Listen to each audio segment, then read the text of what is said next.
the drill. When your number is called, step forward and repeat the phrase you've been given. Understand? Number 1. The Usual Suspects has earned the title of one of the greatest movies ever made, with millions of fans worldwide claiming it as one of their favorites. But this masterpiece was not without flaws. Here are 20 weird facts you may not know about The Usual Suspects. Stay tuned because the last one will shock you. 1. The poster that came first. It is strange how some movies begin. For The Usual Suspects, it did not start with a full script, nor did it begin with a strong idea for the plot. The idea for The Usual Suspects started with the movie poster. Before there was a script or a complete story, there was just one image that displayed 5 men standing in a police lineup, and it proved effective in the long run. It made people ask questions. Who are these men? What did they do? And which one is lying? That single image became the starting point for the whole film. Writer Christopher McQuarrie saw it and began to build a story around it. He created 5 main characters who all seemed to have something to hide. At first, he did not even know who the real bad guy was. The lineup idea helped him figure that out later. The script was so strong and unexpected that it contributed significantly to the film's cult classic status. He later won an Academy Award for Best Original Screenplay for it. 2. The title was chosen from another movie. The name The Usual Suspects did not come out of nowhere. It was taken from a line in an old black-and-white film called Casablanca. That movie came out many years ago. In one scene, a police officer says, "Round up the usual suspects." He said it after something bad happened, even though he had no proof. It meant bringing in the people who always seem to be in trouble. Christopher McQuarrie, the writer, remembered that line. It stuck with him. When he started working on the movie idea, those words returned to his mind. He used it as the title, which fits the story. The film is about 5 men who get picked out by police because they look like trouble. No one knows who the real criminal is. They are just the usual suspects. The title gave the film an old crime feel, immediately making people curious. It sounded like something from a time when cops trusted their gut more than the facts. That is how a line from a blockbuster movie made in the 1940s gave a name to a hit film in the 90s. 3. The movie was low budget. The Usual Suspects was termed a low-budget movie. The whole movie was made with only $6 million. That is very low for a film with talented actors and a twist-filled story that went on to become one of the movies with the best plot twists and a blueprint for the next generation of twist-filled movies. They had to work fast and make wise financial choices. The crew did not have time or money to waste. The filming took just 35 days. That is just a little over 1 month. Everything had to move quickly. The locations were simple. The team had to keep things small and make do with the little they had. There were no huge action scenes or expensive camera effects. Most of the movie was about talking, planning, and the mystery behind everything. This small budget helped the film stay sharp. It forced the director and the cast to focus more on story and acting. That is why it feels so clever and intriguing. There was no room for anything extra. They had to trust the script and let the acting and characters carry the film. Many movies with a much bigger budget failed to connect and become a flop. This one worked because the people behind the scenes gave it their best. Who would have thought that a small budget with a short filming interval would become one of the most talked about films of the century? 4. The envelope clue. There is a small clue in The Usual Suspects that many people miss. At one point in the movie, the 5 main characters are each given a manila envelope. It looks like a simple moment, just part of the job they are planning. Nothing seems strange about it at first. Later, you find out something surprising. The order in which they get those envelopes is not random. It matches the order in which they die. The characters are removed individually, in the same order they received their envelopes. This was done on purpose. It was a quiet clue hidden in plain sight. Most viewers do not notice it the first time. Only when you watch the movie again do you catch it. It shows how carefully the film was planned. Even small things meant something. 5. Real gem or prop. In one part of The Usual Suspects, the characters talk about a job that involves stealing emeralds. It sounds like just part of the story, something made up for the film. Most people would think the gemstones shown on screen were fake. That would be normal for a movie. This time they were not fake. The emeralds used in the film were genuine. They were genuine gemstones, not plastic or glass. The crew brought in actual emeralds for the scene. They wanted it to look more believable and sharp on camera. Using real gems was a bold move. Emeralds are expensive and easy to damage or lose, so the crew must be conscientious during filming. It added pressure to the set and made the scene feel more real. Many viewers never knew the truth. They just saw green stones and moved on. Behind the scenes, those stones were the real deal. A small detail, but one that shows how much effort went into making the movie feel real. 6. Al Pacino's regret. The award-winning actor Al Pacino was offered a role in The Usual Suspects. He was asked to play the part of Dave Cujon, the bright and tough cop who keeps asking questions. At the time, Al Pacino refused the role. He passed on it and moved on to other work. Later, when the movie became a hit, people praised the story, the twist, and the acting. Another actor, Chaz Palminteri, played the role of Dave Cujon, who did an excellent job. Al Pacino watched the movie and saw how well it turned out. He later admitted that turning it down was a mistake and regretted it. The film was successful, and the role could have been significant for him. Even big stars like Al Pacino have moments where they look back and wish they had made a different choice. 7. Kevin Spacey was always meant to play. Verbal. Kevin Spacey did not audition for the role of Verbal Kint like most actors do. He was the first choice from the very beginning. The writer, Christopher McQuarrie, had him in mind while writing the script. He pictured Kevin playing that role from the start. The character was made to fit his style. Verbal was not a loud or harsh character. He was quiet, walked with a limp, and often looked unsure. Still, he had a way of making people listen. Kevin Spacey was known for playing strange and clever roles, so this one made sense for him. There was no list of backup names. There was no long search for the perfect actor. They knew they wanted him. Kevin read the script and said yes.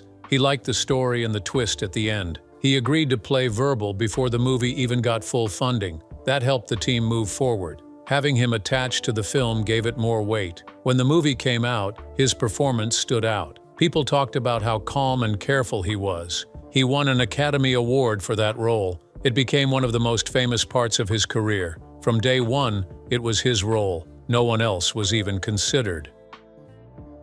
8. The character inspired by a real-life person.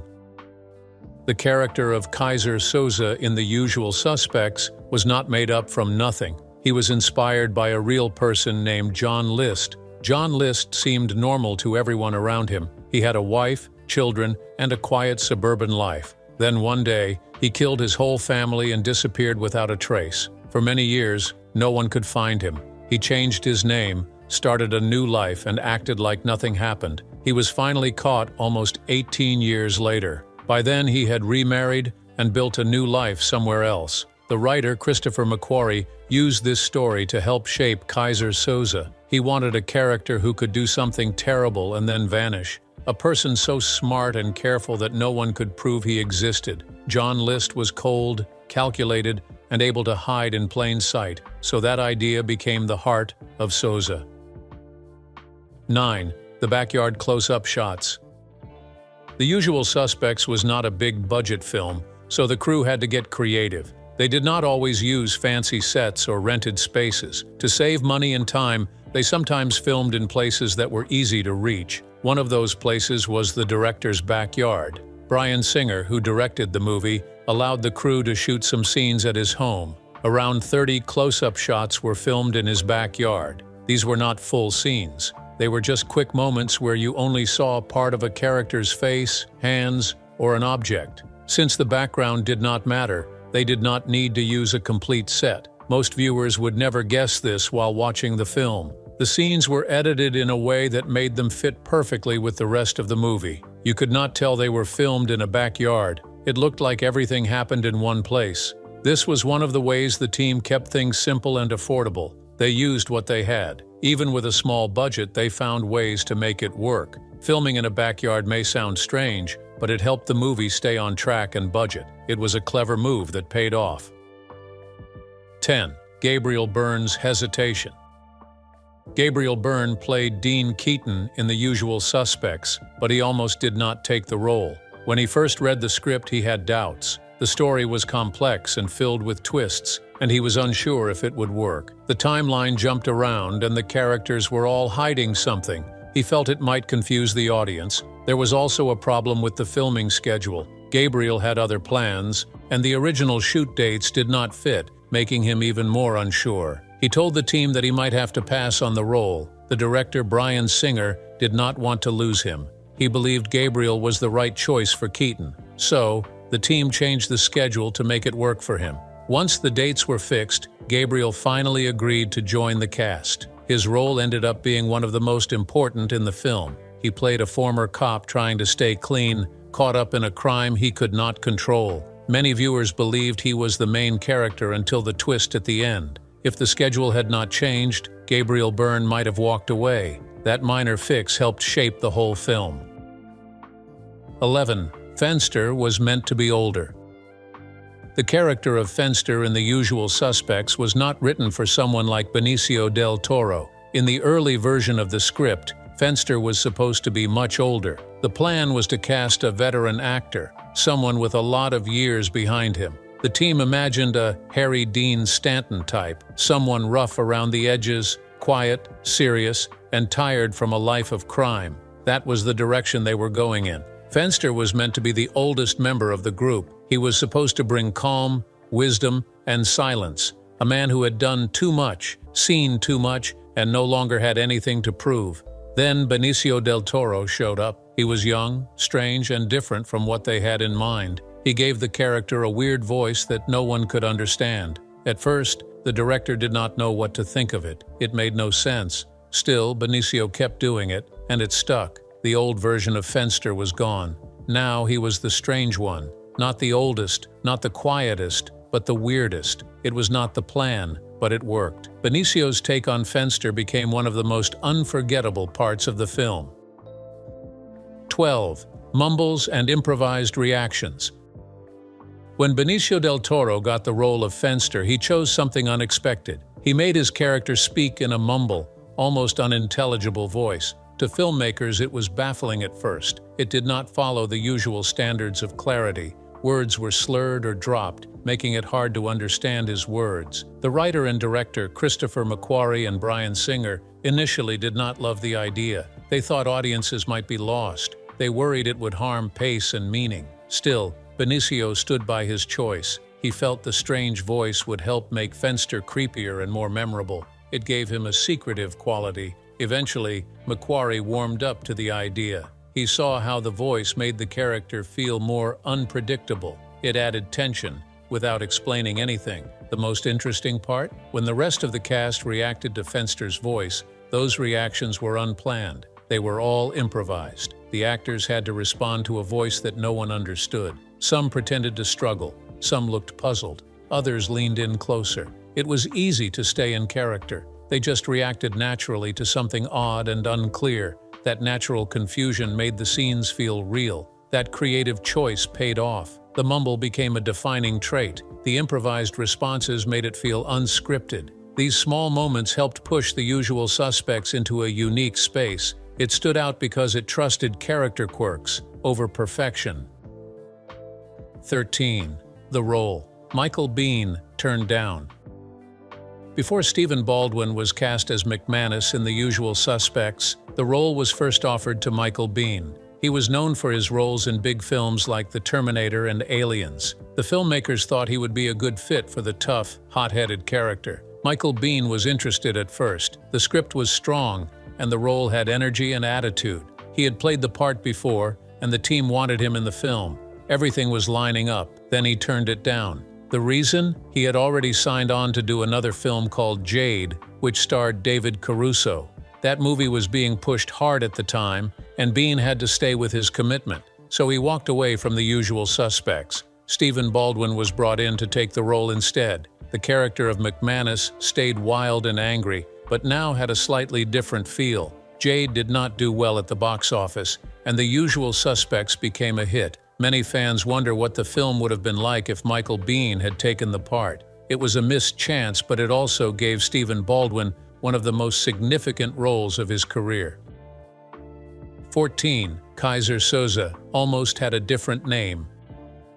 Kaiser Soze is now cemented in cinematic history as one of the most chilling and enigmatic villains ever written. His name alone sends shivers down the spines of movie lovers long after the credits roll. It sounds foreign, menacing, and mythical, like something out of a nightmare whispered by criminals who hope never to cross his path. But contrary to what many fans believe, the name was not invented initially to sound mysterious or exotic. It began with a joke. A private, harmless joke that writer Christopher McQuarrie never expected would become iconic. The original name was not Kaiser Soze, it was Kaiser Soom, named after a man McQuarrie once worked for. His boss, Jeff Soom, had made such an impression on him during his earlier job days that when the time came to write a script filled with twists, tension, and fear, McQuarrie thought it would be a funny inside nod to model the villain's name after him. At the time, The Usual Suspects was a low-budget, gritty crime film in development. No one, not even McQuarrie, could have predicted that it would become a classic or that the villain's name would live on for decades. The idea of honoring or teasing a boss by naming a ruthless, ghost-like criminal mastermind after him seemed harmless, but things quickly changed when McQuarrie's former boss caught wind of it. Far from flattered,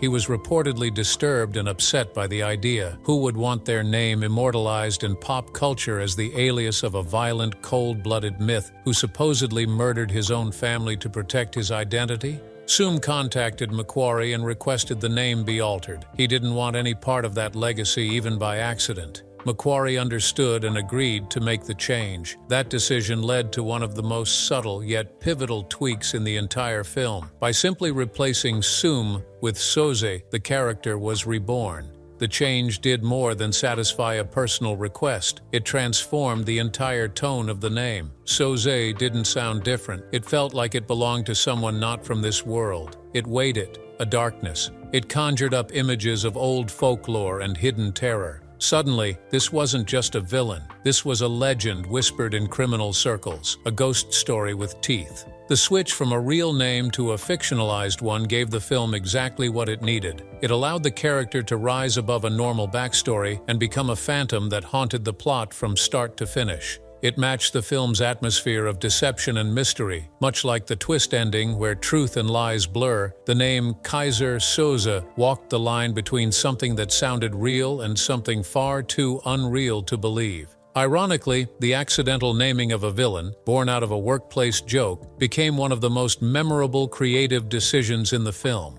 It's a powerful example of how even the smallest detail in storytelling can become legendary when paired with the correct narrative. Today, you don't have to have seen The Usual Suspects to know who Kaiser Soze is. The name alone evokes fear, confusion, and curiosity. So while the world almost got a villain named Kaiser Soze, a simple, polite objection led to the creation of a name that now lives in movie infamy. Kaiser Soze is not just a character. He's a myth, a mystery, a cultural symbol of hidden evil. And it all started with a joke in the writer's room and a single name that had to be changed. 15. The Pronunciation Campaign.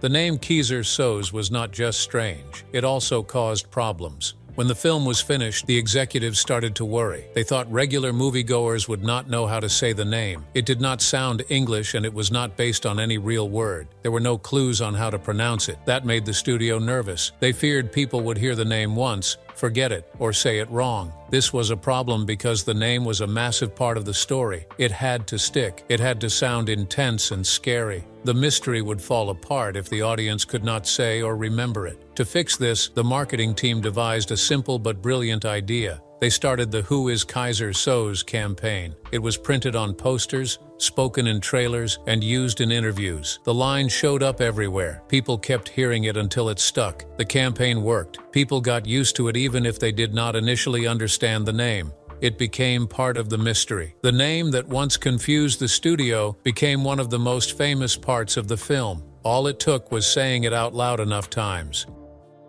16. The funny scene that wasn't meant to be funny. The lineup scene in The Usual Suspects is one of the movie's most well-known parts. The 5 men standing side by side, repeating the same line, became iconic. Most people remember it for being funny and strange. Many do not know that it was never meant to be that way. The original plan was for the scene to be serious. The director, Bryan Singer, wanted a straight, tense moment where the characters showed their personalities through small actions and expressions. But once the cameras started rolling, things changed. The actors could not stop laughing. No matter how often they tried to shoot it, someone would break. It got worse with each take. At some point, they were all just messing around. The main cause? Many of the cast and crew said it was Benicio del Toro. He had a bad case of gas that day and wouldn't stop farting, which made the rest of the actors lose it. The singer finally gave up trying to keep it serious and decided to stay the funniest version instead. That take, the one filled with laughter and bad behavior, is the one that made it into the film. It worked. The scene became unforgettable, not for tension, but for its unexpected humor. 17. The music influence. The music at the end of The Usual Suspects wasn't just background filler, it was a carefully sculpted emotional thread that pulled the entire film together. Many viewers don't realize that the haunting score that plays as Verbal Kint limps away from the police station and Agent Kujan pieces the truth together was not born in a vacuum. It had a particular and surprising inspiration. Composer and editor John Ottman revealed that his creative breakthrough came while listening to K.D. Lang's song Wash Me Clean, a track that on the surface had nothing to do with crime thrillers or film scores, but everything to do with emotion, pacing, and subtle transformation. Ottman was editing the final montage, trying to find a way to guide the viewer through the mental spiral that Agent Kujan experiences as the mug, bulletin board, and voiceover collide into one stunning realization. It was a pivotal moment. If the music felt too obvious, it would cheapen the twist. If it were too subtle, it wouldn't support the escalating dread. He played around with a few different tracks, but nothing worked. Then, almost accidentally, he played K.D. Lang's Wash Me Clean in the background while reviewing the scene. The effect was instant. The song began with a soft, understated tone. It felt introspective, like someone searching for something just out of reach. As it progressed, the melody swelled, not in a loud or dramatic way, but with a slow, building emotional weight. Ottman didn't need lyrics. He didn't even need to replicate the music, but the feeling it gave him stuck in his bones. It became a silent blueprint. He didn't copy the tune, but he mirrored its emotional trajectory. The slow awakening, the quiet tension, the steady realization creeping in like a shadow just outside your vision. That inspiration shaped the score's dynamic pacing. Ottman built his piece to follow the exact emotional arc that Wash Me Clean evoked. A rising sense of unease that swelled into complete blown revelation. The music doesn't jump out at you immediately. Instead, it simmers underneath the scene like a secret waiting to be uncovered, mirroring exactly what's happening in the narrative. Verbal's limp begins to fade, the voiceover unravels, and Agent Kujan's confusion turns to horror. As each new visual clue lands, the score gently intensifies, pushing the viewer toward the moment of truth without giving it away too early. What makes this even more remarkable is how organic the process was. Ottman didn't set out to write music inspired by K.D. Lang. He didn't search for the perfect song to mimic. He simply allowed himself to be moved by a piece of music and translated that emotional journey into a new medium. It's a powerful reminder that inspiration can come from the most unlikely places and that great storytelling, whether through sound, image, or performance, often borrows from the raw, emotional language of music. When people talk about The Usual Suspects, they often mention the twist, the acting, or the iconic lineup scene. But for those who truly felt the film, it's that final stretch, the slow walk, the cup shattering on the floor, the realization settling into Agent Kujan's eyes that lingers the longest. And a massive part of that is the music, quietly wrapping itself around the scene like a final whisper. Without that K.D. Lang track playing in the editing room, who knows what that ending might have sounded like. It was an invisible influence that helped give birth to one of the most legendary cinematic finales in film history. 18. The slip-up that revealed it all.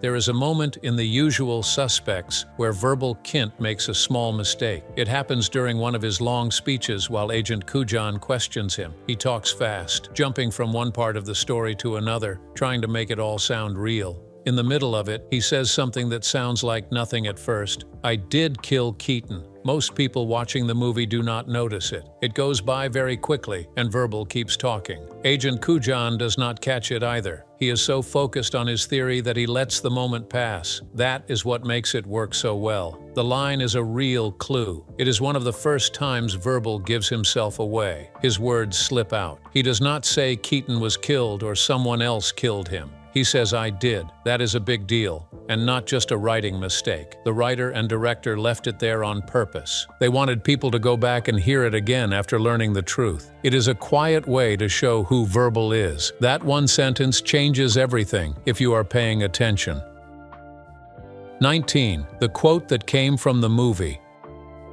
There is one quote from The Usual Suspects that almost everyone remembers. It is the line, "The greatest trick the devil ever pulled was convincing the world he did not exist." Verbal Kint says it near the end of the film. It sounds like a simple line but carries much meaning, especially once the movie reaches the final twist. That line is not something the writer made up on his own. It is based on a quote that has been passed down through history. It is often linked to a French poet named Charles Baudelaire. Some people think it came from a short story by another writer. Either way, it has been around for a while. The film just made it famous again. In the movie, that line describes Kaiser Soze. Soze is a legend, a ghost, a name whispered by criminals too scared to speak of him out loud. No one knows if he is real. That is the trick. He hides behind fear, behind stories, behind masks. He controls everything, yet no one can prove he exists. When Verbal says that line, we are close to the truth. The devil in the story is not a myth. He is sitting right there. No one sees it. Not yet.